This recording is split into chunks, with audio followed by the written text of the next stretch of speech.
obligaciones. Derecho de las obligaciones. Y era muy importante esa unidad introductoria, porque ya todo lo que vamos a ver a continuación, compañeros, va a tener mucha relación con todo eso que vimos con antelación.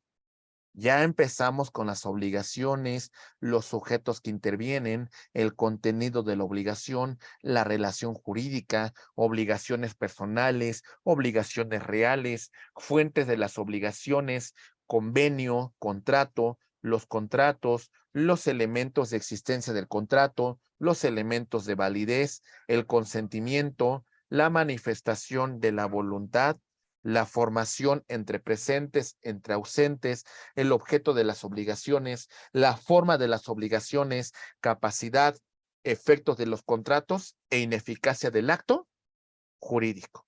Estos son los puntos que vamos a analizar. ¿Listos? Muy bien. Obligación. El jurista romano Ulpiano nos decía lo siguiente. Ahí va. Decía, la obligación es el vínculo jurídico, ¿sale? Este vínculo jurídico va a relacionar a un acreedor y a un deudor.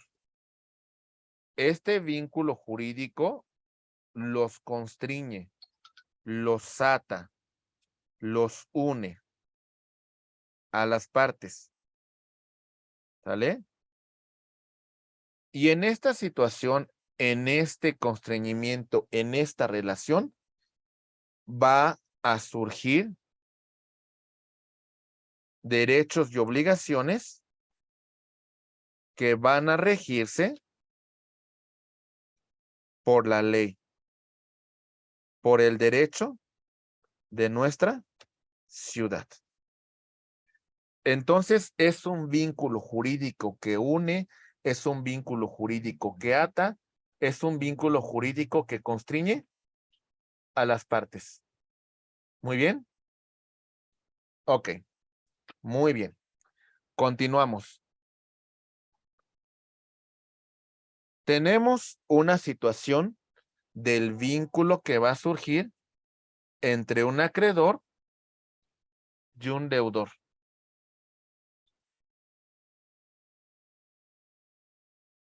Bien. En este vínculo tenemos a los sujetos acreedor y deudor. Aquí va a surgir un vínculo entre estas partes que van a quedar atadas, que van a quedar constreñidas. El acreedor va a exigir al deudor el cumplimiento de una obligación que puede ser de dar, de hacer y de no hacer.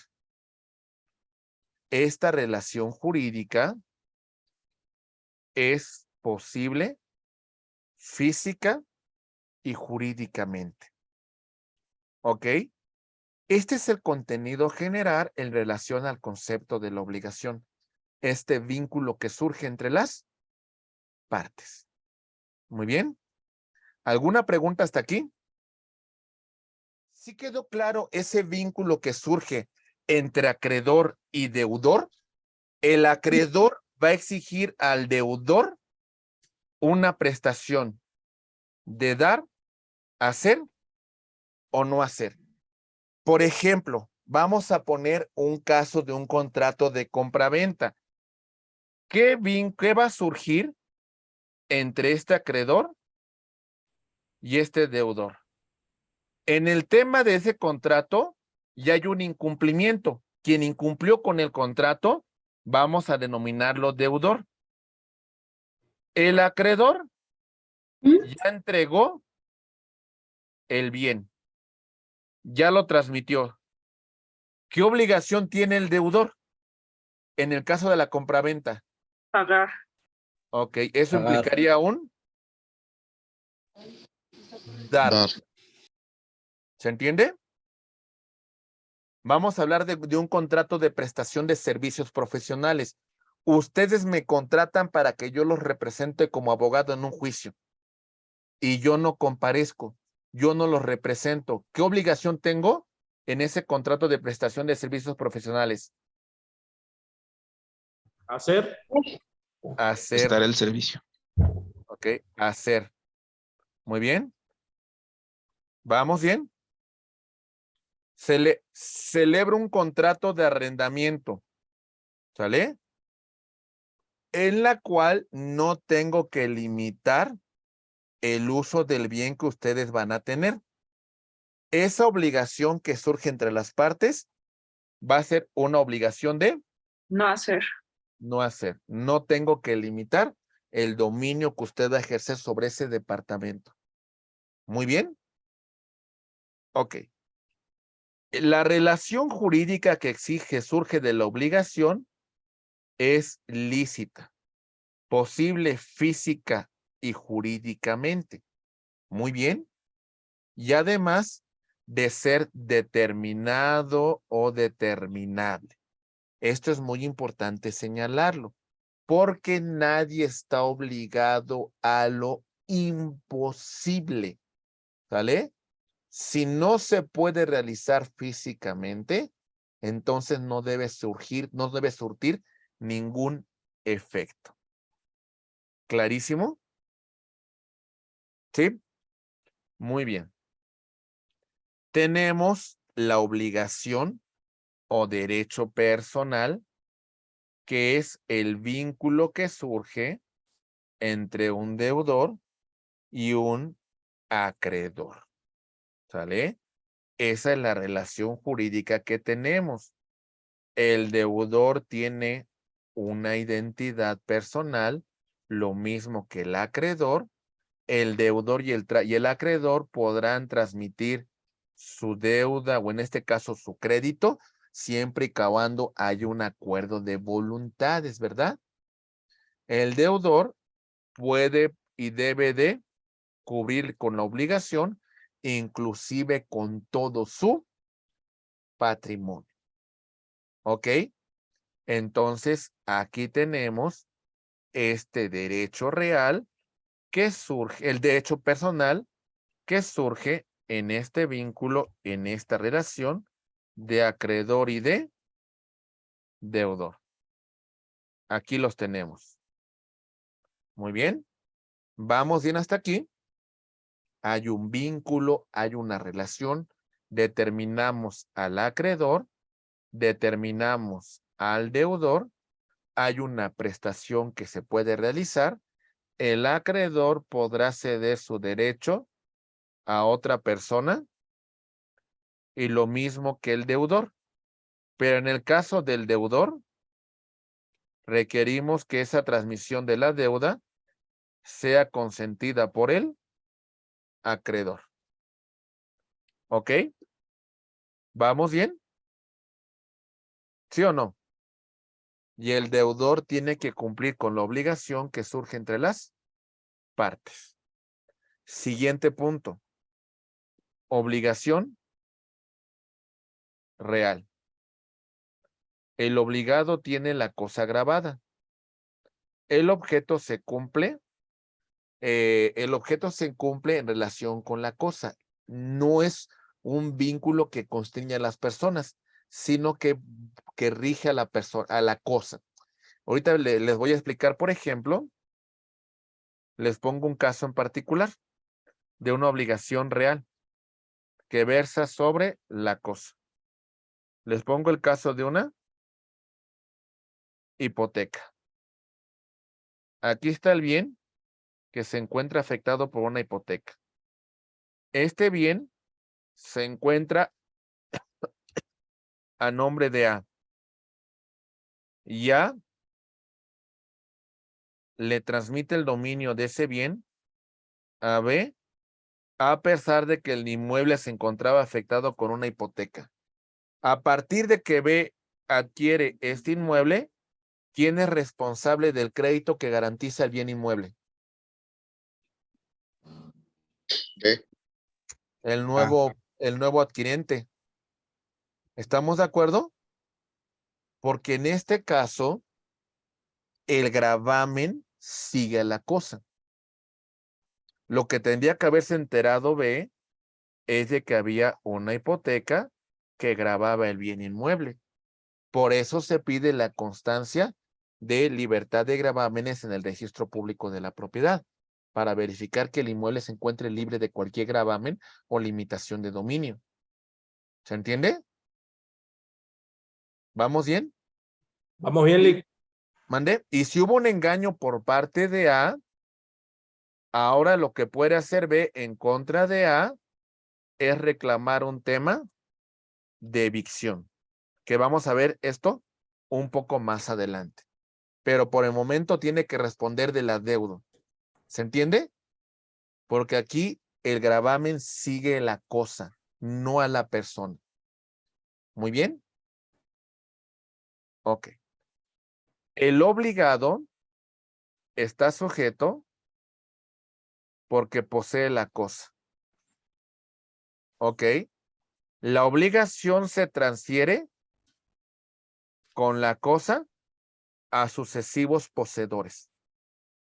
El obligado responde de la cosa y sin embargo, si se pierde, si se extingue, también termina la obligación. ¿Quedó claro? ¿Se entiende la diferencia entre obligaciones personales y obligaciones reales? ¿Sí?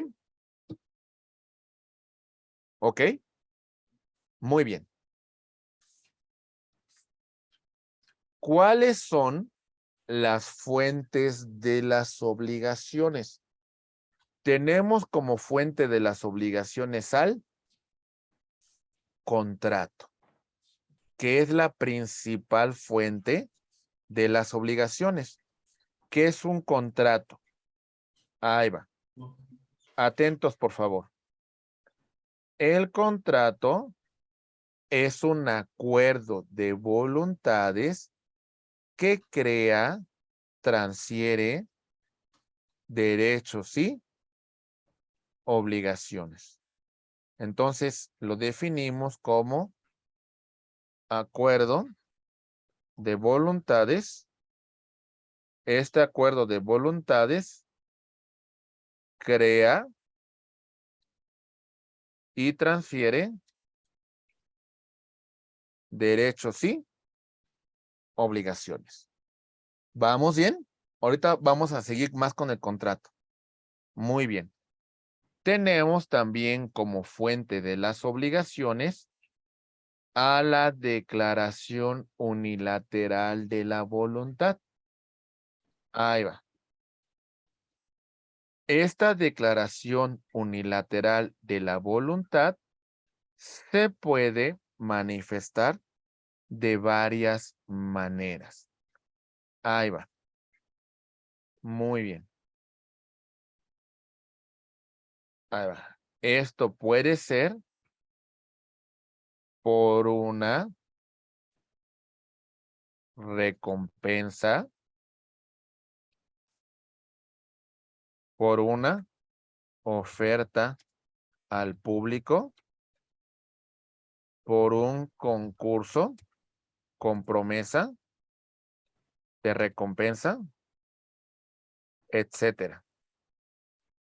Por ejemplo, lo que mencionaba, se pierde mi perrito, que a quien lo encuentre, me comprometo a darle $1,000. ¿Ok? Oferta al público. Soy comerciante y pongo todas las televisiones al 50% de descuento. ¿Ok? Concurso con promesa de recompensa.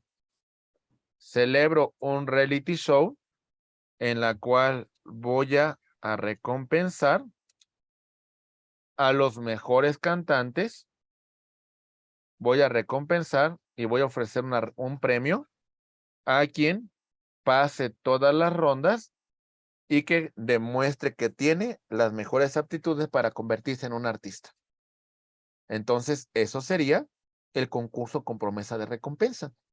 ¿Vamos bien? ¿Se entiende la declaración unilateral de la voluntad? Sí. ¿Sí? Bien. Seguimos. Otra fuente de la obligación es la gestión de negocios. Ahí va. Atentos, por favor. En esta gestión de negocios, vamos a encontrar una situación muy particular. A ver si tengo la imagen. No, creo que no. Muy bien. Les pongo un caso en particular. A ver si tenemos una imagen de un buen vecino. Imaginen este supuesto. Resulta que este vecino se encuentra de vacaciones y de pronto su propiedad va a ser afectada por la autoridad, lo que le va a causar un perjuicio a su patrimonio. Esta persona en buena lid, sin tener la obligación, interviene y a lo mejor paga la multa, paga la afectación que va a sufrir el inmueble de su vecino. En esta gestión de negocios no hubo un acuerdo de voluntades. En esta gestión de negocios, esta persona actuó en defensa de un patrimonio ajeno. La gestión fue útil, la gestión fue necesaria. Cuando esta persona regrese, tiene la obligación de por lo menos, cuidado con los micrófonos, por lo menos pagar, compañeros, la gestión que hizo su vecina. ¿Se entiende? Por lo menos. ¿Quedó claro esta gestión de negocios? Lo que sería lo de un buen samaritano, ¿verdad? Una persona que sin pedirle apoyo nos ayuda. Y por lo menos tenemos que retribuir lo que hubiese invertido en esa gestión, ¿no? ¿Está claro? Solamente hay dos requisitos para la gestión. Que la gestión sea útil y que sea necesaria. Si no se cumple con esto, entonces no se da la figura de gestión de negocios. Que sea útil. Maestro, ¿me puede explicar otra vez esa porque no me quedó tan clara? ¿En qué punto no le quedó clara? Por ejemplo, a ver, usted se va Esta de de gestión. vacaciones. Usted se va de vacaciones y deja su... Bueno, vamos a suponer que usted tiene un local comercial y como a lo mejor no pagó algunos impuestos, algunas contribuciones, mientras está usted ausente la van a clausurar. Con toda la implicación que conlleva la clausura. ¿Sale? Ok, sí. Y a lo mejor tiene una buena vecina, una comerciante a su lado que dice, híjole, pues pobre de mi vecina, ¿no? ¿Cómo la van a cerrar, no? ¿Cómo la van a clausurar su negocio? Entonces dice, mientras ella está ausente, pues ¿sabe qué autoridad? ¿Cuánto es lo que debe de impuestos? ¿Cuánto es lo que debe de contribuciones? Y dice, bueno, aunque no me compete, lo pago. Ya lo pagó. La pregunta es, ¿la gestión que hicieron sobre su negocio fue necesaria? Pues sí, ¿no? Para que mi negocio siguiera abierto Ok, ¿la y gestión brindando el fue útil? servicio. ¿Fue Sí, útil? sí. Ok, entonces por lo menos usted tiene que retribuir a su vecina con lo que pagó de multa, por lo menos. Esa es la cuestión que le podría exigir inclusive si así ella lo solicita, ¿eh? Pero en ejercicio de esa buena fe, de esa buena voluntad, sin que se lo requiera, usted tendría que por lo menos contribuir con eso, ¿verdad? Ok, ¿Se entendió la gestión de negocios? sí, Ok, gracias. muy bien. A sus órdenes. Siguiente ejemplo. Ahora vámonos con el enriquecimiento ilegítimo. Hay una canción que dice, la gente está preguntando en qué trabaja el muchacho, ¿verdad? Porque a lo mejor, compañeros, a lo mejor no logramos demostrar la causa de nuestra riqueza, ¿verdad? O esta riqueza la obtuvimos en detrimento del patrimonio de otra persona. Muy bien. Por ejemplo, un enriquecimiento ilícito. Yo gano 20,000 pesos al mes y resulta que mis gastos son como de 100,000 pesos al mes. Hay una cantidad de 80,000 pesos que no puedo demostrar cómo la tengo, ¿verdad? Porque mi ingreso solamente es por esta cantidad y estoy gastando una cantidad superior, que nada que ver con mis ingresos. ¿Qué está pasando con esos 80,000 pesos, verdad? ¿Vamos bien? ¿Se entiende? Ok, o puede ser lo siguiente. Ahí les da. Imaginen que ocurra lo siguiente.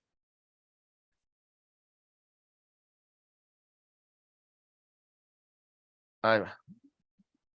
O no es en cajero automático.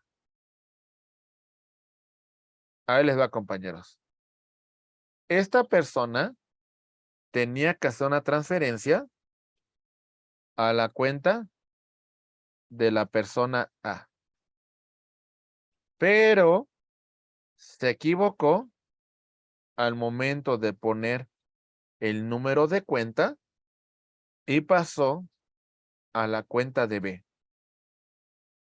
B no puede justificar por qué recibió esa transmisión. ¿Sale? Lo que conllevaría a que está afectando el patrimonio de esta persona que hizo la transferencia. Por lo menos le tendría que regresar esa cantidad que no le corresponde y de no haber de otra, ella podría iniciar una acción civil por la figura de enriquecimiento ilícito que está propiciando esta persona que recibió la transferencia sin tener ningún derecho a hacerlo. ¿Quedó claro, sí o no, compañeros?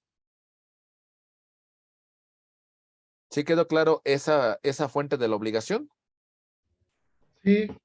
¿Sí? Sí. Siguiente, y ya para hacer la pausa, el hecho ilícito, el hecho contrario a derecho, el hecho que lesiona un bien jurídico tutelado por la norma. ¿Sale? En este supuesto, todo hecho contrario a la ley, ¿qué va a generar, compañeros? Todo hecho contrario a derecho, lo que nos va a generar es el nacimiento de una obligación. ¿Se entendió? ¿Por qué? Porque no cumplí con la norma. ¿Por qué? Porque fui en contra del orden jurídico. Y esta situación va a tener una consecuencia. ¿Está claro? ¿Vamos bien? Ok. Continuamos, estimados amigos. Si no tenemos a ninguna otra contraindicación, continuamos, licenciado Ojana. ¿Le parece bien? Sí, sin problema, doctor. Muy bien, muchas gracias, estimado amigo. Bien, vamos a empezar ahora con el tema del contrato y el tema de el convenio, ¿vale? El contrato es el acuerdo de voluntades que crea y transfiere derechos y obligaciones. Y el convenio es el acuerdo de voluntades que modifica y extingue derechos y obligaciones. ¿Hasta aquí vamos bien?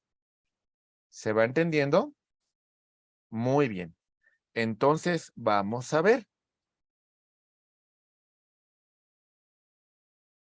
Resulta que pedimos un crédito al banco. Ok. Y entonces nos establece un plazo para el cumplimiento de esta obligación. Este crédito se va a celebrar en un contrato, porque es un acuerdo de voluntades que crea y transfiere derechos y obligaciones. Después de un tiempo, el crédito se estableció un plazo de 10 años, pero a los 5 años he venido generando un incumplimiento por la cual existe un acuerdo en la cual vamos a modificar las condiciones del contrato en relación al plazo, en relación a los intereses, en relación al crédito. Este acuerdo se va a suscribir en un convenio. ¿Se entendió, compañeros? Porque el convenio es el acuerdo de voluntades que modifica y que extingue derechos y obligaciones. ¿Se entendió esa diferencia? ¿Vamos bien? Sí, sí. Ok. Sí. El contrato tiene elementos de existencia y tiene elementos de validez. El consentimiento, el acuerdo de voluntades que va a dar nacimiento a la obligación. Consentimiento expreso. ¿Sale? Ahí les va. Signos inequívocos de la voluntad que está manifestando uno de los contratantes. Aquí está. Por ejemplo, este es un consentimiento expreso. Lo hago por escrito, ¿sale? Como en este ejemplo, o lo hago manifestando mi voluntad a través del uso de mi voz. ¿Quedó claro? Por escrito o de forma oral. Y tácito implicaría que aunque no hice ninguna manifestación, entendemos que el propósito es vincularme con una obligación. Por ejemplo, les voy a poner un caso. ¿Qué pasaría si afuera de un motel viera yo que se encuentra un taxi estacionado? No le digo absolutamente nada, abro la puerta, me subo, el taxista no dice absolutamente nada y avanza. Es un acuerdo tácito de voluntades. Aunque no hayamos manifestado absolutamente nada, sabemos que el objeto del taxi es transportarme a un lugar. A lo mejor durante ese transporte, ya durante ese trayecto, pues ya vamos a llegar a un acuerdo, ¿verdad? Pero por el momento, el consentimiento fue tácito. No había ninguna expresión que manifestara una voluntad diferente. ¿Nos queda claro? Sí, ¿Vamos bien? ¿Sí o no? ¿Podría poner otro ejemplo aparte del taxi? Por ejemplo, vamos a poner un caso en la cual, a ver, ahí va. Llegamos a un restaurante que es de buffet. ¿Sale? Ahí va. En este restaurante es un buffet. Agarra usted, se sienta en la mesa y va a las barras donde se tienen todos los alimentos y usted los empieza a tomar. ¿Sale? No hizo ninguna manifestación. No señaló nada con su mesero, nada por el estilo. Usted se paró y se sirvió los alimentos. Entendemos que el objeto de lo que está, el del restaurante, es el ofrecer alimentos, ¿verdad? Entonces no requiero hacer ninguna manifestación, más que nada el tema de que yo me pare a consumir los alimentos implica un consentimiento tácito. ¿Nos queda claro? Porque ni modo que piense que los alimentos son gratuitos, ¿verdad? Que los vi ahí acomodados y que pensé que no me iban a cobrar nada. Estamos en el entendido de que tengo que pagar por los alimentos que voy a consumir.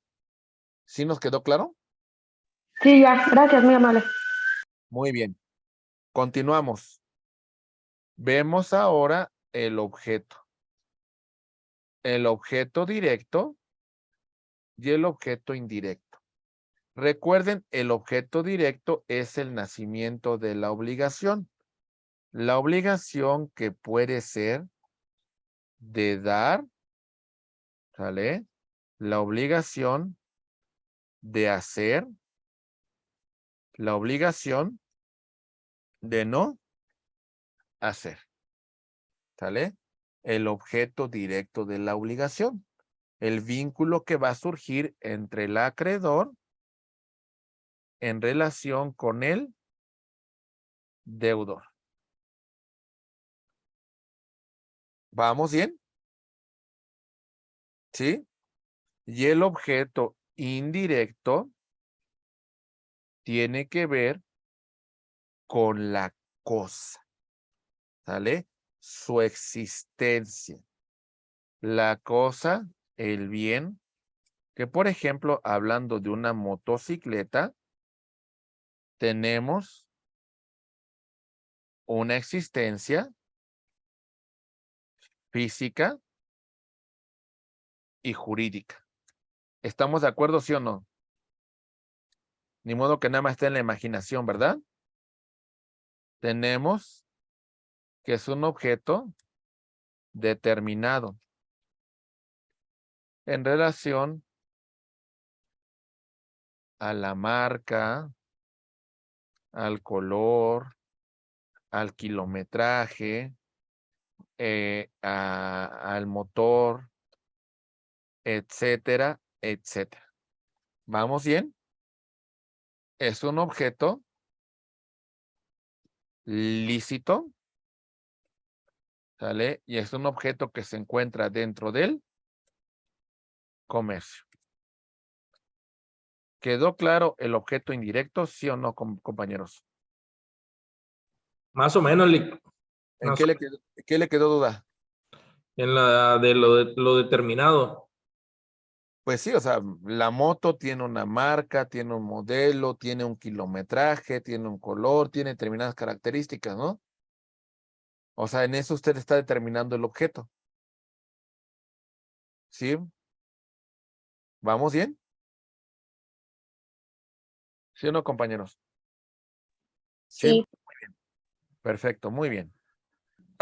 Continuamos. En algunos casos, esto póngalo así, nota. En algunos casos, algunos contratos requieren del elemento de la solemnidad, ¿sale? Para que exista el contrato, como en el caso que señalamos con antelación del matrimonio. ¿Por qué? Porque el matrimonio, para que surta sus efectos, lo tenemos que hacer ante un servidor autorizado por el Estado. Ese elemento lo conocemos como solemnidad dentro del contrato. Entonces, ahí vamos a hablar de que el matrimonio lo tenemos que celebrar ante un oficial del registro civil para que este acto jurídico surta sus efectos. ¿Quedó claro? ¿Sí? Muy bien. La capacidad, ahora vámonos con los elementos de validez. La capacidad, acuérdense la de goce y la de ejercicio. Esto es muy importante determinarlo, porque al final de cuentas podemos tener cierta limitación. Ahí va. Las personas que tengan capacidad de goce la van a tener desde su nacimiento hasta la muerte. Muy bien. Y la capacidad de ejercicio se adquiere con la mayoría de edad. Una persona con capacidad de goce puede suscribir actos jurídicos, pero debe encontrarse representado por sus padres en ejercicio de la patria potestad, por su tutor ante la ausencia de quien ejerza patria potestad o en su caso el juez de lo familiar. ¿Está claro? Entonces, para suscribir un contrato tenemos que tener una capacidad plena. Muy bien. Ok. Tenemos que encontrarnos dentro de la licitud, apegados al marco de derecho, apegados a un supuesto normativo. Muy bien. La formalidad implicaría cumplir con los requisitos que marca la ley para que ese contrato tenga una subsistencia. Ahí va. Por ejemplo, en este supuesto de formalidad, vamos a hacer mención a la compra-venta de un inmueble. ¿Sale? Esta adquisición del inmueble, ¿qué va a implicar, compañeros? Nada en absoluto o va a tener alguna situación en particular. Implica que se debe de hacer en escritura pública, implica que tiene que hacerse ante un notario público, implica que se tiene que pagar los impuestos y que se tiene que registrar. ¿Ok? ¿Vamos bien o no, compañeros? Hay que cumplir con esos requisitos para el perfeccionamiento de este contrato. Y recuerden que la voluntad debe encontrarse libre de cualquier vicio. El error, dolo, mala fe, lesión, violencia. Ahí va. Solamente para efectos de retroalimentación los voy a mencionar. Ahí va. Tenemos a las partes contratantes. Persona A y persona B. Ahí va. El error. Nadie induce a esta persona a esa falsa apreciación de la realidad. Ella tiene una concepción errónea de esa realidad. Acuérdense que el error va a ser en cuanto a la cosa, es un error material. En cuanto a la persona, es un error en cuanto a la persona, personal. En cuanto a la superficie del objeto, es un error aritmético. En cuanto a el supuesto normativo, es un error de derecho.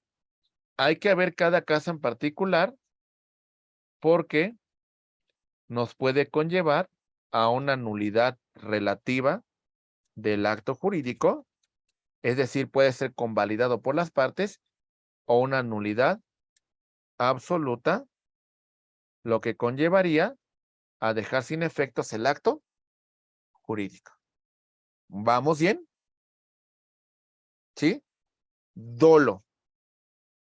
En el dolo, que esta persona se introduzca en el error, depende de las maquinaciones, depende del engaño de este otro sujeto que va a hacer todo lo posible para inducir a esa persona en esa falsa apreciación de la realidad. ¿Sí nos quedó claro? ¿Sí? La mala fe. Están celebrando el contrato y esta persona tiene una falsa apreciación de la realidad. Este otro se da cuenta y ¿qué creen? Como va a obtener un lucro que no le corresponde, guarda silencio con la finalidad de que se produzca esa consecuencia y obtenga un lucro indebido. ¿Quedó claro? ¿Vamos bien? Ok. Sí, Lesión. Esta persona tiene una necesidad. Esta persona tiene una urgencia. Esta persona tiene una situación de crisis. Y con toda esta situación, él se aprovecha para hacer de este contrato obtener un beneficio que no le corresponde. ¿Se entendió? ¿Vamos bien? Ok. Y el tema de la violencia. Para que celebre el acto jurídico, ejerce violencia física, ejerce violencia moral y la obliga a la contraparte a la celebración del contrato. Muy bien. Ok. Bien. Reiteramos.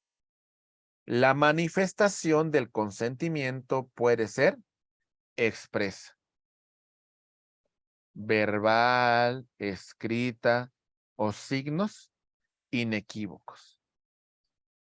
¿Se acuerdan ustedes cuando el Chavo del 8 hacía esta señal? Ahí va.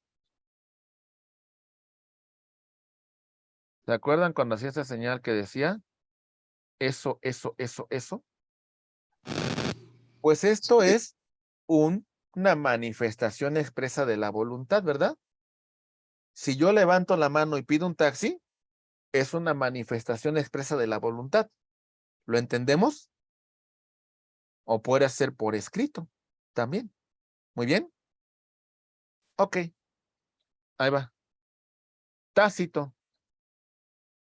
Hechos o actos que presuman o autoricen presumirlo. ¿Recuerdan el tema de buffet? Ni modo que piense que es gratis, ¿verdad? O el tema del taxi. Ni modo que piense que no cobran en el taxi. ¿Se entiende? ¿Vale? Muy bien. La formación de la voluntad entre personas que nos encontramos presentes. Vamos a ver en relación a la oferta.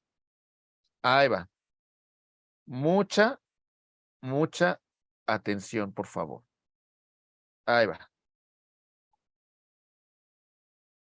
Aquí están personas presentes y este sujeto hace una oferta.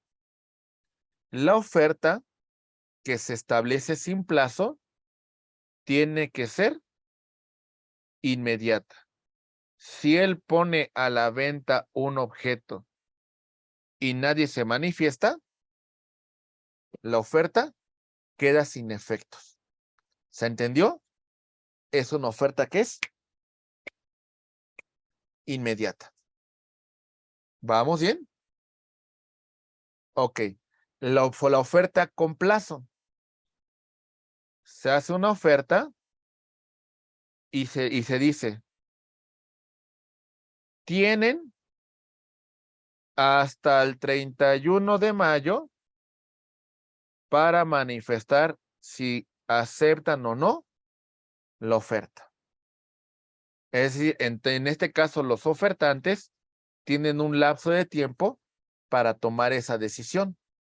A los últimos minutos, al último segundo del día 31 de mayo, tienen ese límite.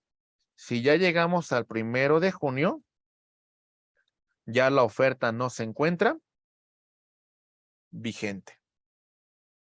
¿Quedó claro? ¿Sí o no? ¿Sale? Ok. La oferta. Sí, la escucho. ¿Preguntas iban a hacer? Ok. Ahí voy. Ahora hay muchos medios tecnológicos. Videoconferencia. ¿Sale? Ahí está. Tenemos teléfono. Ok. Ok, tenemos celular, etcétera, etcétera. Siguen los mismos efectos de una oferta entre presentes. Si yo en este momento estoy en una subasta en línea y les ofrezco un producto,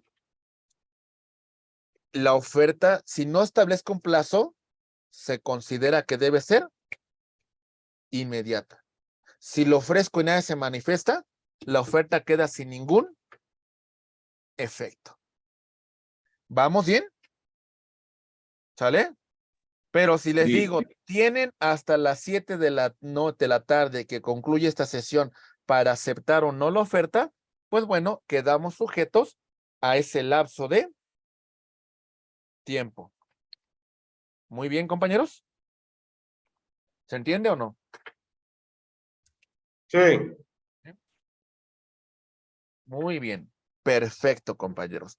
Lo mismo ocurriría por la vía telefónica, por celular o por otros medios electrónicos. Se encuentran en la misma situación. Muy bien. Si la parte acepta la oferta, entonces queda comprometida su voluntad. Quedamos las partes sujetas a un contrato, a un acuerdo de voluntades. ¿Dudas? ¿Comentarios? ¿Todo bien?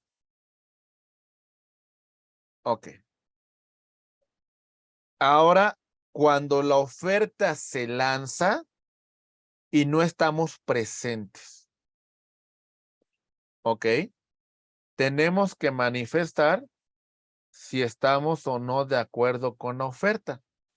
O también en el caso de que yo haga una transferencia, en el caso de que yo haga un depósito, en el caso de que yo pague en efectivo, no implica más que aceptado la oferta. Si recibo el bien materia de la oferta y no manifiesto ninguna situación contraria a recibir ese bien, he quedado sujeto al cumplimiento de la obligación. ¿Sale? Y en algunos otros supuestos dicen que por el simple hecho de recibir la información, y esto a menos de nuestro sistema jurídico, no opera. Porque si no, imagínense cuántas cosas no nos han informado en qué consiste y no por ello significa que ya me comprometí, ¿verdad? ¿Se entendió estos supuestos, compañeros? ¿Sí? Muy bien. Ahora bien, la ausencia es un error del contrato en cuanto a la naturaleza del contrato y en cuanto a su identidad. Eso nos va a conllevar a la nada, a la nulidad jurídica. Nunca se manifestó, nunca se presentó, no sabemos ni dónde está, no sabemos dónde se encuentra. Y la simulación absoluta no debe producir ninguna consecuencia. Todo lo contrario, hay que combatir a esos actos que son simulados porque pueden conllevar a un fraude o porque pueden conllevar al incumplimiento de una obligación. ¿Qué significa? A ver, ahí va este ejemplo, para que vean cómo hay que dejar sin efectos una nulidad. Resulta que yo tengo que cumplir con un acreedor. Le debo una cantidad de dinero, ¿sale? Y como no le quiero pagar, vean lo que voy a hacer. Y ya sé que este acreedor va a iniciar un juicio en mi contra. Voy a transmitir todos mis bienes para quedar en estado de insolvencia. ¿Sale? Para decir, pues no tengo dinero. Esta simulación de actos, el acreedor la va a combatir para que este sujeto cumpla con sus obligaciones. ¿Quedó claro? ¿Se entiende? ¿Sí o no? ¿Sí? Ok. Sí, está bien. Pero en el caso de que igual no le encuentren absolutamente nada, entonces el juicio va a continuar. Bueno, ahí seguimos una máxima del derecho. Nadie está obligado a lo imposible. Así es. Si no tengo absolutamente nada y usted no puede demostrar que tenga yo algún bien, ¿cómo me va a obligar a que cumpla? Y acuérdese, un mandato constitucional. Nadie puede ser privado de su libertad por deudas de carácter civil. Así es. Gracias, ¿Vale? profe. Muy Gracias. bien. Mi estimado Alberto, te escuchamos, por favor. Gracias, profe. Disculpe, ahorita, bueno, hay un caso similar con un amigo.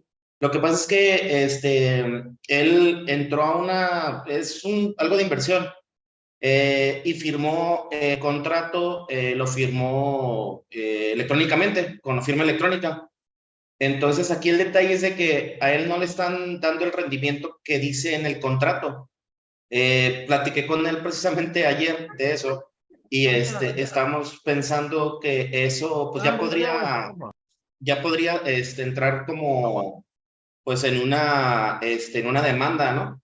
Una demanda civil, pero ahí sería por la vía, ¿sería federal o sería de primera instancia? O sea, lo que usted me dice que celebró un contrato y manifestó su consentimiento a través de una firma electrónica. Así es. Ok, queda constreñido al cumplimiento del contrato. Ahora bien, ¿hay un incumplimiento por la contraparte? O sea, el que incumplió su contraparte o es su amigo. O sea, la empresa en este caso es la que incumplió, porque no le está dando el rendimiento que viene estipulado en el contrato. Bueno, en ese caso, pues lo que usted puede reclamar, acuérdese que aquí podrá hacer una reclamación en vía civil por el incumplimiento de un contrato. Puede ser un juicio ordinario civil y lo que usted va a alegar, pues de alguna manera de estos elementos de existencia o estos elementos de validez, donde se encuentra el incumplimiento del contrato. Ok, pero sería de primera instancia, ¿no? Ahí.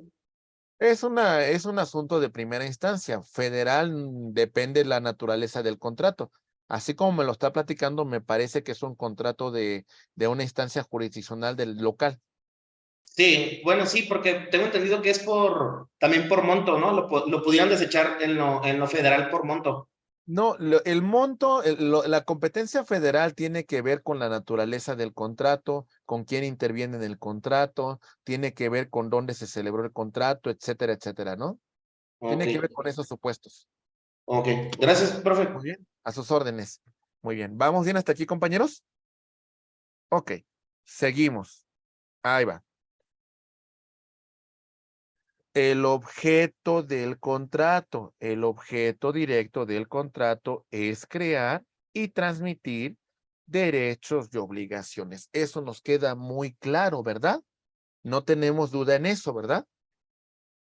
El objeto indirecto tiene que ver con la cosa, su existencia física y jurídica, que sea determinado, determinable en cuanto a la especie, en cuanto a la marca, en cuanto al género, en cuanto a su peso, etcétera.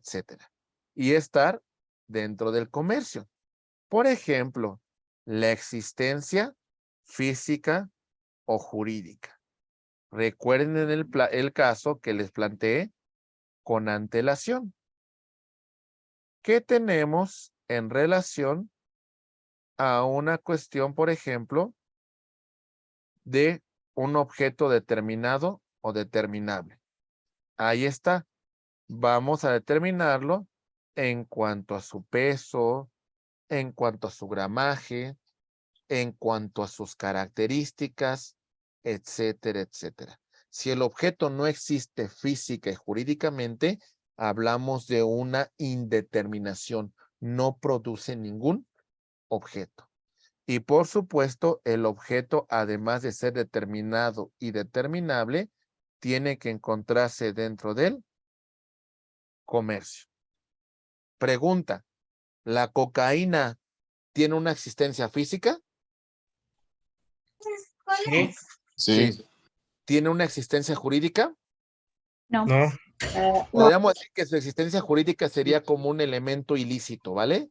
Como un producto que está prohibido, ¿ok? ¿Es determinada la cocaína? ¿Podemos pesarla? ¿Podemos ver su calidad, sus características? Sí. Ok. ¿Está dentro del comercio? No. No, ¿verdad? No, Ilegal. no está dentro del comercio. Ilegal, sí. No, pero entonces no estamos hablando de un supuesto de derecho.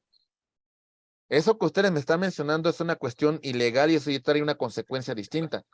Porque, a ver, a lo que voy es esto. Si yo vamos a poner un caso hipotético. Ahí va. Vamos a suponer que celebramos un contrato de compra-venta. ¿Vale? Ahí va. En este contrato de compra-venta, cuidado con el micrófono, por favor. Tenemos lo siguiente. Ahí va. Este señor tiene la cocaína, tiene exactamente tiene una tonelada. ¿Sale? Ahí va. Y este señor va a pagar una cantidad considerable de dinero por esa mercancía ilegal. Resulta que entrega la cocaína y el otro sujeto no le paga. ¿Pudiese llevar esto a tribunales este sujeto que no recibió el pago? No, porque No. es ilegal. No, ¿verdad? Porque de alguna manera la naturaleza de este acto que están celebrando es contraria a derecho. Claro que sí hay consecuencias que pudiese llevar al delito de narcotráfico, ¿verdad? ¿Vamos bien? Pero no se puede llevar esto a tribunales para reclamar el cumplimiento de la obligación. Ya sabemos cómo se hacen cumplir las obligaciones en ese negocio, ¿verdad? ¿Se entiende? ¿Vamos bien? ¿Sí quedó claro o no? Maestro, una duda. Sí, dígame, la escucho. Sí quedó claro. Usted comentaba al principio de un caso que tuvo cuando salió de la escuela, el de la persona que contrató los servicios de una escort y que al Ajá. final ya no le pagó por sus servicios. ¿En ese caso sí lo llevaron a tribunales o se llevó de manera...? Se pretendió llevar, pero Porque igual es un acto ilícito, ¿no? Ajá, cuando le llegó el asunto a mi jefe en ese entonces, dijo, ¿sabe qué? Pues no tiene nada que reclamar porque usted estaba cometiendo un acto ilícito e inmoral y no le daría trámite a ningún tribunal. Al contrario, a lo mejor ahí hasta podemos vincular alguna responsabilidad, ¿no? Algún tema de Ok, sí. corrupción de menores, algún tema de pornografía, alguna otra cuestión, pero no puede usted reclamar esa situación ante los tribunales. Ah, ok, perfecto. Muchas gracias. Muy bien, ¿quedó claro? ¿Vamos bien? ¿Sí, compañeros? Cuidado con los micrófonos, se les está abriendo muchos. Tengamos cuidado con ello. Muy bien. Ahora bien, es importante dentro del objeto directo el hecho positivo y negativo, su posibilidad física o jurídica de existir y su licitud. ¿Sale? Porque puede ser que en este momento no exista la cosa, pero es susceptible de existir. Por ejemplo, micrófonos, cuidado, compañeros, por favor. Se les están abriendo mucho y hay que tener cuidado para no interrumpir la clase. Ahí va. Les pongo un ejemplo. Les pongo el caso de una yegua.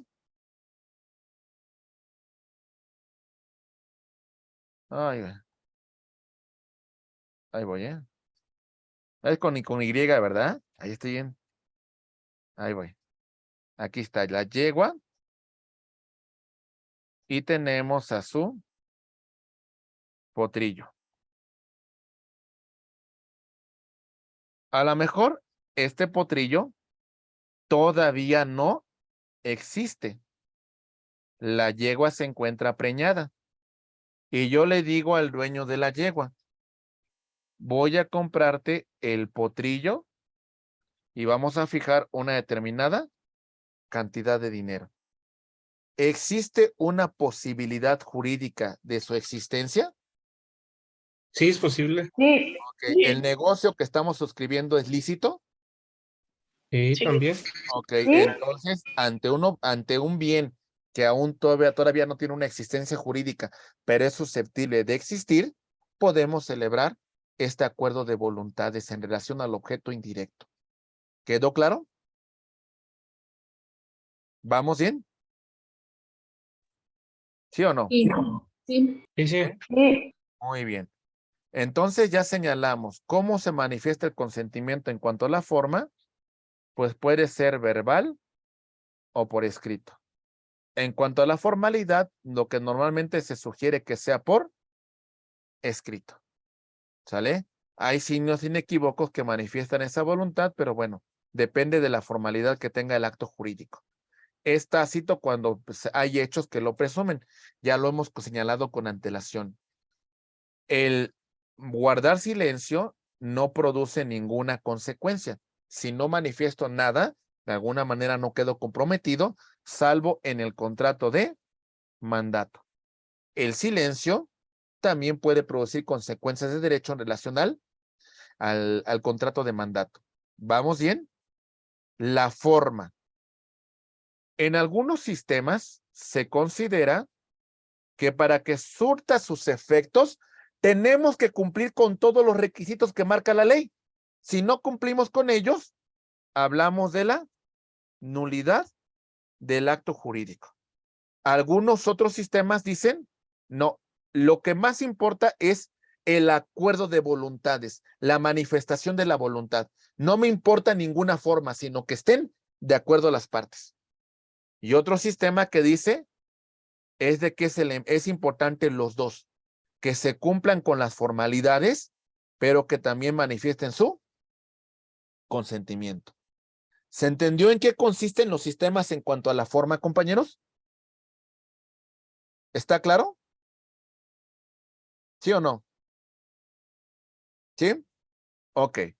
No cumplir con lo que establece la ley nos puede conllevar a una nulidad relativa que podemos formalizar las partes o una nulidad absoluta. No cumplí con los requisitos que marca la ley. Les pongo un ejemplo y dígame si sería una nulidad absoluta o una nulidad relativa. Ahí va. Resulta que este sujeto elabora un testamento, pero lo hace en una hoja de papel X. ¿Este testamento tiene validez? ¿Qué me dicen? Sí, no, Creo porque que está. Sí. No, no tiene. No, no hay una No. propiedad. Hay No, el una testamento se hace nulidad personal. absoluta, porque el testamento se tiene que hacer ante un Un notario público. notario público. Si no, no surte ningún efecto ese testamento. Mi estimada Vero, te escuchamos, por favor.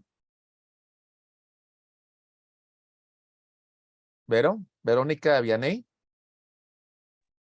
Sí, perdón, doctor. Bueno, había antes, la ley, bueno, no sé si la ley, más bien como por usos y costumbres, que decían, bueno, te firmo aquí en la servilleta que te voy a heredar mi hacienda cuando me muera. Y antes en algunos pueblos sí surtía efecto, pero obviamente ya no, o sea, ya tiene que ser por medio de un notario, pero en algunos, pues sí, pueblos era como lo dan porque decía, aquí está la firma, aquí está su huella dactilar, aquí está. Antes se usaba, ¿no? En algunos pueblos donde no llegaban como que, digamos, no había como los servicios a lo mejor de, ay, voy con el notario público, entonces el señor lo firmaba en una servilleta o en cualquier papel y antes, sí, lo checaban creo que por la caligrafía o algo así, de, sí es la letra del señor y se daba por bueno. Ok, ese testamento efectivamente existía en muchos códigos civiles. Prácticamente hace unos 20 años a la fecha se han venido derogando. Ese testamento se llamaba testamento hológrafo. Perdón. ¿Sale? Hológrafo, o sea, bastaba con que viniera la descripción de los bienes por parte del testador y que pusiera su firma ante presencia de 2 testigos y es más que suficiente. Pero bueno, ya por el tema, pues, de muchos fraudes y por las cuestiones de que hay que cumplir con esta formalidad, solamente va a tener validez el testamento que se elabora ante un notario público. Sí, gracias, doctor. Muy bien, a sus órdenes, muy bien. ¿Quedó claro, compañeros? Entonces, esto te conllevaría a una nulidad absoluta. ¿Vamos bien? Ok, ahora les pongo otro caso para hablar de nulidad relativa. Ahí va. Resulta que vamos a celebrar un contrato de compra-venta sobre un bien inmueble. Van a comparecer dos personas. Tenemos a A y tenemos a B. ¿Sale? Ahí va. Van a comprar esta casa, esta mansión. ¿Sale? Muy bien. Eso lo suscriben en un contrato privado. ¿Ok? Inclusive hasta lo sacan de la papelería. Podríamos decir que el contrato existe, aunque no se cumplió con todas las formalidades. ¿La nulidad de este contrato es absoluta o es relativa?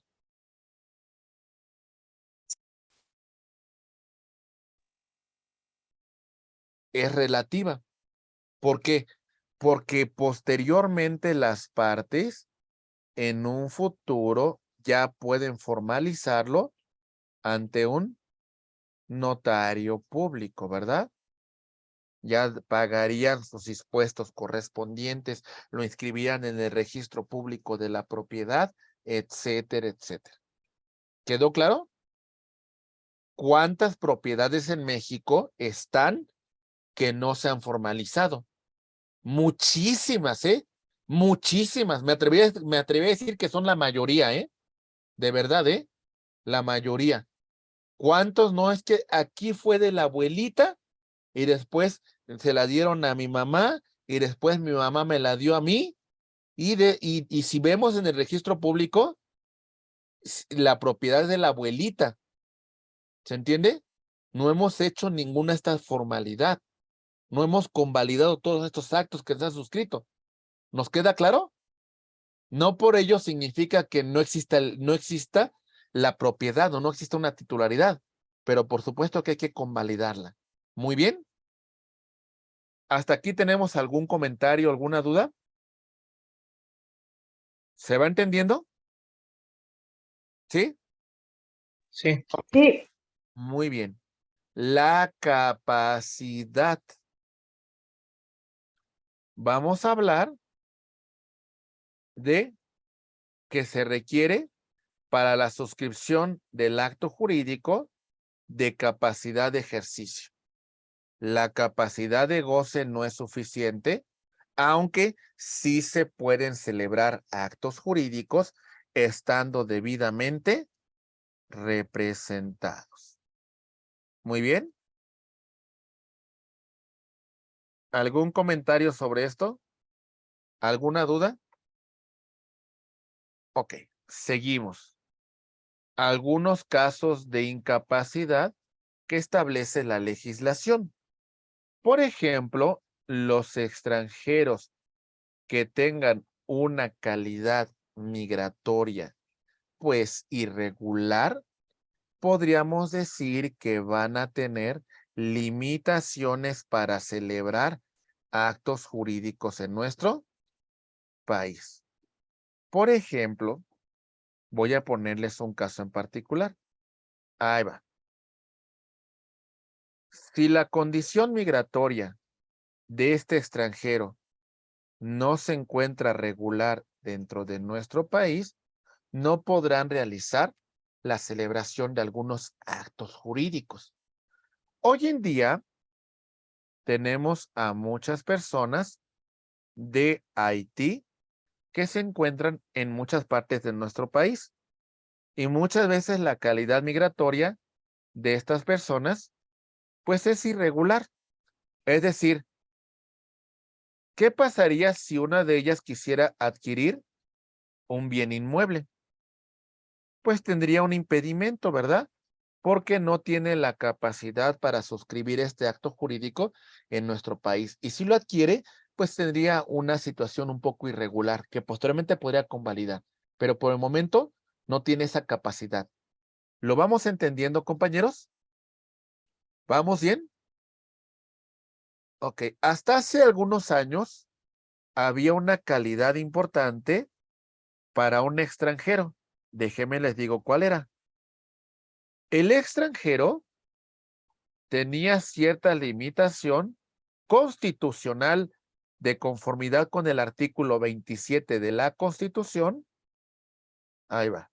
Para adquirir propiedades, ¿sale? 100 kilómetros de las fronteras y 50 kilómetros de las playas. A esta cláusula se le conoció como la cláusula Calvo y tenía una finalidad de preservar nuestra soberanía y no permitir que extranjeros tuvieran predios sobre estas partes porque pudiese servir para un fin distinto a los fines de la nación. ¿Nos quedó claro este supuesto, compañeros? ¿Vamos bien? Sí. Ok. El siguiente antecedente proviene de las leyes de Sí. reforma, específicamente la ley Juárez en estos temas. Las iglesias solamente pueden tener bienes que tengan que ver con su función ministerial. ¿Sale? Solamente podrán adquirir esos bienes que tengan que ver con su función pastoral. Lo mismo, las sociedades de beneficencia que se constituyan. Su fin se va a limitar al tema de beneficencia pública que presten. No pueden tener más bienes que los que sirvan a su objeto social. Lo mismo va a ocurrir con las sociedades mercantiles, con las sociedades civiles. Solamente podrán tener los bienes necesarios para cumplir con su objeto social. ¿Quedó claro? ¿Vamos bien? ¿Sí? Ok. Sí. Ok. Los bancos también no pueden tener una cantidad mayor que lo que fija el Banco de México en relación a un patrimonio que haya sido obtenido del cobro de créditos bancarios. Y por eso lo que normalmente hacen los bancos es que rematan esos bienes. Si se fijan, los bancos no buscan convertirse en propietarios, ¿eh? Los bancos sobre esos bienes que recuperan los van a poner a la venta. ¿Sale? Los van a rematar. ¿Se entiende o no, compañeros? Solamente puede tener el patrimonio que sea necesario para su objeto social. ¿Comentarios, dudas? ¿Está claro? Sí. Y también tienen una falta de capacidad las personas que hayan sido declaradas por un juez como no facultadas para la celebración de estos contratos. Principalmente en materia penal, las que hayan sido acusadas y sentenciadas por un delito de naturaleza patrimonial. Muy bien. ¿Vamos bien? ¿Sí o no? Y si una persona ha sido declarada en estado de interdicción, esta persona debe de estar representada por su tutor para la celebración de algún acto jurídico. ¿Comentarios, dudas? ¿Vamos bien? La sentencia, o sea, podía cometer un homicidio y puede ser todavía representante. No, a ver, por eso digo que una sentencia judicial implicaría que usted tendría cierta limitación. Vamos a poner una sentencia patrimonial, una sentencia sobre un delito patrimonial, sobre robo. ¿Qué pasaría en este supuesto? Vamos a suponer que usted esté compurgando la pena en libertad, pero el juez le haya dicho en esta sentencia judicial, sabe que, señor, usted no puede suscribir contratos que versen sobre el patrimonio porque usted cometió fraudes, porque usted cometió robo y le voy a poner esa limitación. Eso es por un mandato que establece el juez en una sentencia. ¿Me entiende? Pero si el bien jurídico protegido es para otro, sí se puede. Pudiese ser que sí. Si usted ya comprobó su pena, pudiese ser que sí. Pero estando privado de su libertad, hay una suspensión de sus derechos. ¿Me entiende? Sí, está bien. ¿Sí? Pero bueno, he entendido que también hay penas, bueno, hay delitos donde el cuales solamente no fijan penas se puede decir que privadas de la libertad, hay penas, no sé, de multa y todo eso. Ajá. Por ejemplo, Ese, en esos yo creo que no tendría usted limitación para el ejercicio de algún otro derecho. No tendría limitación, salvo con juez así lo ok. manifieste. O sea, solamente sería en específico ante un delito patrimonial. Ahí sí podría juez fijar como una consecuencia de la sentencia que usted no pueda realizar algunos actos jurídicos que versen sobre el patrimonio. Ok, está bien. ¿Sí? Muy bien. Muy bien. Todo bien. Ok. Seguimos, compañeros, y vemos los efectos de los contratos. ¿A quién obliga los contratos, compañeros? ¿A quién obliga? A los contrayentes. A las partes que los suscribieron, ¿verdad? Los obliga a su cumplimiento. Las partes deben cumplir con las cláusulas que se establecen dentro de este contrato. ¿Sale? Deben de cumplir, además, con las cláusulas que establece el contrato, con lo que establece la ley que regula la naturaleza de ese contrato. ¿Se entiende? ¿Sí o no? Ok. También a las consecuencias de uso. A ver, ¿cómo está eso? Voy a poner el caso, por ejemplo, de un automóvil arrendado. Ok, lo voy a rentar por un mes. Cuando yo entregue este vehículo, ¿qué va a pasar con este vehículo? ¿Qué habrá cambiado en él? El mínimo en kilometraje. El kilometraje, ok. ¿Qué más? Pues el desgaste natural de las llantas, ok. Aunque digan que no, hay pues un envejecimiento, alguna situación que el motor, pues poco a poco con el tema del uso, pues va a tener un desgaste natural. La parte que me arrenda este vehículo, el arrendador debe asumir las consecuencias del uso natural de ese objeto, ¿verdad? Un uso natural. Ya si lo choco, si le doy un mal uso, pues ahí sí tengo que responder por esa afectación que le provoqué al vehículo. Pero en un uso natural, el arrendador está de acuerdo y asume las consecuencias del uso. ¿Vamos bien? ¿Sí o no? ¿Se entiende? Ok. Los contratos por las partes se van a cumplir de buena fe. A esta cláusula la conocemos con el nombre de pacta sunt servanda. Los contratos se van a cumplir de buena fe por las partes que lo suscribieron. Muy bien. ¿Por qué cumplimos? Por este acuerdo de voluntades. ¿Por qué cumplimos? Porque manifestamos nuestra voluntad. ¿Por qué cumplimos? Porque tenemos confianza en la otra parte. No requerimos que nos obliguen, ¿verdad? Hay una buena fe en las partes que suscribieron este contrato y en ese tenor se cumplen los contratos. ¿Vamos bien? Ok. Promesa portefort. En los contratos bilaterales, en los contratos conmutativos, en los contratos sinalagmáticos, en donde hay un acuerdo de voluntades entre las partes que lo suscriben, la pregunta es, si una parte no cumple con el contrato, ¿la otra tiene que cumplir, compañeros? ¿Qué me No. dice? No está Ok, obligado. no está obligado. la promesa Portefort. Les pongo un ejemplo. Ahí va. Se celebra un contrato de compra-venta entre dos personas.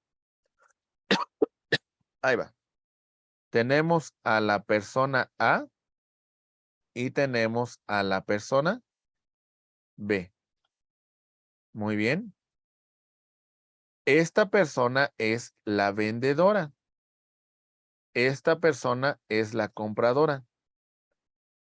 Esta compradora se comprometió a hacer un depósito inicial de 50,000 pesos para la transmisión del vehículo y resulta que llegando a la fecha de entrega, este depósito no se ha realizado. ¿Esta parte estará obligada a la entrega del vehículo? ¿Qué me dicen No. ustedes, compañeros? No. Si una de las partes no cumple, ¿por qué la otra debe de cumplir? ¿Se entiende? Sí. ¿Sí? ¿Vamos bien? Sí. Ok. Bien. La teoría de la imprevisión. Las cosas, el contrato obliga si las cosas se mantienen igual al momento de su celebración. Si no, ¿cómo podemos quedar obligados? ¿Listos para que les ponga un ejemplo? Muy bien. Estamos en el centro de la Ciudad de México. ¿Sale? Estamos en el Zócalo de la Ciudad de México. En este Zócalo hay muchísimos negocios alrededor, ¿verdad? Ok. Y es muy cara la renta de esos negocios que se dan aquí en el centro de la ciudad, en el corazón de nuestro país. Voy a ponerles un caso. Se celebra un contrato de arrendamiento por un plazo de 5 años. Ok. Sobre un local comercial. Muy bien. Como son locales que están perfectamente acreditados, pues de alguna manera el negocio conviene tanto al arrendador como al arrendatario. ¿Hasta aquí vamos bien? Ok. El negocio se suscribe en enero del 2020 y iba a terminar en enero del 2025. Muy bien. Pero lamentablemente en marzo del 2020 ocurrió una situación a nivel mundial. El COVID-19. ¿Cómo podemos obligar al arrendatario que cumpla con este contrato si las condiciones iniciales que suscribieron cambiaron, se modificaron? La teoría de la imprevisión. No puede quedar obligado si ya no están las mismas condiciones que suscribimos cuando celebramos el contrato. ¿Me entienden, compañeros? Entonces, en esa situación, se puede dar por terminado con anticipación el contrato. ¿Sí quedó claro o no, compañeros? ¿Vamos bien? Sí. ¿Sí? Muy bien. Trato de ser lo más gráfico, compañeros, para que quede muy claro. Me interesa que aprendamos. Me interesa que todo esto nos quede bien y que no quede nada más ahí como medio entendido. Quiero que lo entendamos bien, ¿vale? Muy bien. Seguimos. Los efectos de los contratos para los terceros. Ahí va. Mi estimada Kimberly, te escuchamos, por favor. Hola, buenas tardes. Buenas tardes, te escuchamos. Tenía una duda con el ejemplo anterior. En caso de que del que está haciendo el contrato no quisiera cancelarlo, ¿ahí qué se podría hacer? Pues por eso yo lo voy a llevar a tribunales y no es que, digamos que si él no quisiera cancelarlo, o un juez tomando en consideración esta teoría de la imprevisión, puede dar por terminado este contrato. Puede dar por terminado este acuerdo de voluntades que se ha suscrito. No sé si me doy a entender. No queda en voluntad Sí. de las partes, ¿eh? Porque si fuera así, imagínese usted. Entonces, usted diría, pues a mí me importa poco lo que te haya ocurrido, ¿verdad? Simplemente no te voy a querer cancelar el contrato. ¿Y cuántos arrendadores usted cree que durante la pandemia no quisieron revocar el contrato? ¿Cuántos? Yo creo que la mayoría, ¿eh? Si algo tenemos como seres humanos, es que somos poco empáticos con la necesidad de terceros, ¿eh? Me importa poco lo que vivan, me importa poco lo que les pase. A mí me Maestro, ay, perdón que lo interrumpa. Yo tengo una duda. Por ejemplo, si entonces quien me renta no me quiere cancelar el contrato, o sea, hay como algún marco normativo, algún sustento legal donde yo pueda hacer valer la teoría de la imprevisión. Por supuesto, vamos a dejar sin efectos ese contrato, porque usted va a señalar el tema de la teoría de la imprevisión. Las condiciones bajo las cuales se celebra el contrato ya no subsisten, no son las condiciones iniciales, y como consecuencia usted no queda obligada a cumplir este contrato por esta teoría de la imprevisión. Usted va a tener que iniciar una vía de un juicio ordinario civil para que se deje sin efectos ese contrato, haciendo la argumentación de esta teoría de la imprevisión. ¿Se entiende? Sí. Ok, les pongo otra teoría de la imprevisión, que también puede ocurrir. Ahí va. ¿Cuándo se celebró este contrato de arrendamiento? Resulta que había un matrimonio de personas de la tercera edad. Ahí va. ¿Sale? Este contrato de arrendamiento lo suscribieron los dos como arrendatarios con el arrendador. Por las circunstancias de la vida, una de las personas fallece y la otra se encuentra en una imposibilidad de seguir con el cumplimiento de este contrato. Porque es una situación humana que ¿cómo te voy a obligar a que sigas con el contrato si en un momento estabas con tu pareja, con tu compañero de vida y después ya no lo tienes? ¿Cómo te puedo obligar a que cumplas con el contrato? ¿Se entiende? ¿Vamos bien? ¿Sí o no? Es una condición humana, pero a veces somos muy egoístas. Si eso ocurriera, pues tendríamos que llevar un juicio ordinario civil en la cual se declarara que este contrato quedará sin efectos, tomando en consideración esta teoría de la imprevisión. ¿Vamos bien? Ok, muy bien. ¿Comentarios, dudas? ¿Está claro? ¿Está claro? Bien, siguiente punto. Para terceros. Se supone que el contrato obliga a las partes que lo suscribieron, ¿verdad? Pero a veces se pueden estipular beneficios para un tercero. Ahí les va. Por ejemplo, en un contrato referente a un seguro de vida. Ahí les pongo el ejemplo. Vamos a ver el caso. Seguro de vida. A ver si lo tengo por acá. Creo que no lo descargué. Ok. Ahí va. Imaginen que tenemos esta situación. A lo mejor me encuentro un poco grande, me encuentro con una situación médica que pues de alguna manera me conlleva a que piense en proteger a mi familia. Muy bien. Yo suscribo un contrato con la compañía de seguros. Ok. Y establezco que en caso de mi muerte, otorguen una póliza para mi familia. ¿Sale?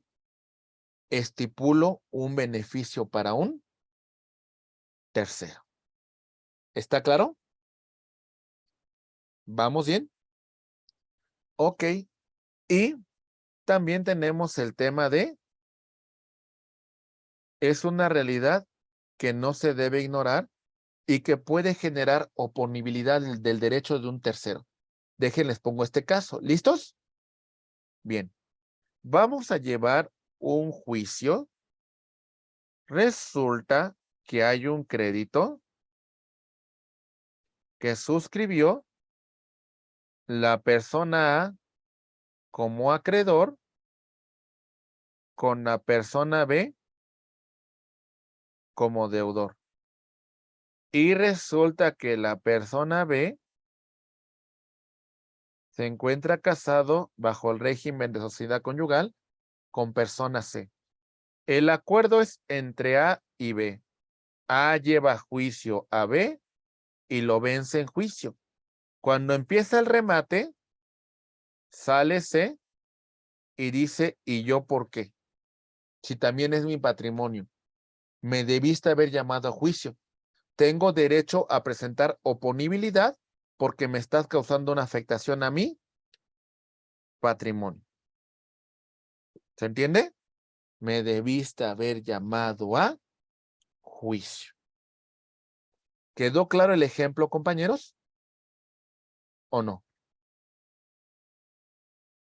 ¿Sí? Muy bien. Sí. Perfecto. Ahí va. Conclusión con la ineficacia del acto jurídico. No cumplir con los elementos de existencia del acto jurídico traen como consecuencia ¿qué, compañeros? Saben, el consentimiento, el objeto, la formalidad, la nada. Compañeros, tengo 5 años en estado de coma y resulta que dicen que hace un año suscribió un contrato de compraventa. ¿Hay lógica en esto que estamos señalando? Pues no, ¿verdad? ¿Manifesté de alguna manera mi consentimiento? Pues ¿cómo? Si me encuentro en estado de coma. Hablamos de la nada jurídica. Muy bien. La nulidad absoluta del contrato, en cualquier momento la podemos requerir. En cualquier momento. Cualquiera de los interesados la puede hacer valer y no puede ser convalidada ni ratificada por ninguna manera. Todo lo contrario, dejar sin efectos el contrato. La nulidad relativa tiene una prescripción, tiene un lapso de tiempo para ser exigible. Solamente el afectado la puede hacer valer y puede ser convalidada, puede ser ratificada por las partes. ¿Alguna duda hasta aquí, compañeros? ¿Algún comentario? ¿Vamos bien? ¿Sí o no? ¿Sí? Sí, todo bien. Conclusiones de esta unidad. Ahí va. ¿Qué podemos concluir? Concluimos que la obligación es este vínculo jurídico que va a constreñir al acreedor con el deudor. ¿Sale? En este vínculo, en este acuerdo, en esta unión, el acreedor va a exigir al deudor una prestación de dar, de hacer o de no hacer. ¿Vamos bien? Y por supuesto, el objeto de este acuerdo tiene que ser lícito. ¿Vamos bien? ¿Sí? En la obligación personal tenemos a un acreedor y tenemos a un deudor. En la obligación real vamos a verificar, compañeros, que el gravamen, la afectación, la limitación sigue a la cosa. Y en ese sentido, sucesivas transmisiones va a implicar que el último poseedor va a hacerse responsable del gravamen que tiene el bien. ¿Se entiende o no, compañeros? ¿Sale? Ok. Obligación real y obligación personal. Ya vimos que las fuentes de las obligaciones son las siguientes. Ahí va. Atentos, por favor. Hablamos de, ahí va, del contrato, hablamos de la declaración unilateral de la voluntad, hablamos de la gestión de negocios, contrato, ahí voy, contrato, declaración unilateral de la voluntad, gestión de negocios, el enriquecimiento ilícito, el hecho ilícito. Todas estas son las fuentes de las obligaciones. Contrato, acuerdo de voluntades que crea y transfiere derechos y obligaciones. Ya vamos a ver qué es declaración, qué es gestión, qué es enriquecimiento ilícito y qué es hecho ilícito. ¿Vamos bien? Recuerden que en esta unidad revisamos la diferencia entre contrato y convenio. Contrato es el acuerdo de voluntades que crea y transfiere derechos y obligaciones. Y el convenio es el acuerdo de voluntades que modifica y extingue derechos y obligaciones. Muy bien. Estudiamos los elementos de existencia de los contratos y los elementos de validez.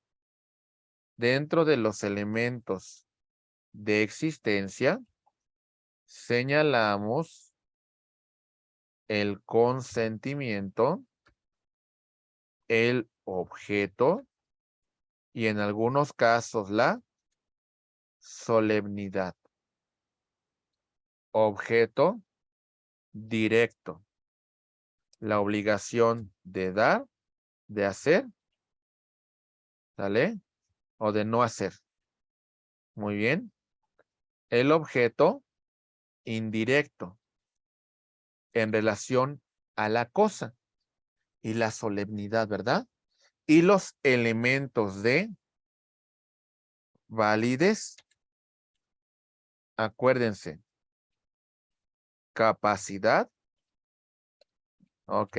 Capacidad de ejercicio para celebrar el acto jurídico. Licitud. Estar apegados a derecho. La formalidad. Cumplir con los requisitos que marca la ley. Y la ausencia de vicios del consentimiento, como es el error, el dolo, la mala fe, la lesión y la violencia. ¿Vamos bien, compañeros? Y todo lo que revisamos en relación al objeto, a la forma, a la capacidad, a los efectos de los contratos y la ineficacia del acto jurídico, que puede ser nulidad absoluta o nulidad relativa. ¿Está claro? ¿Vamos bien?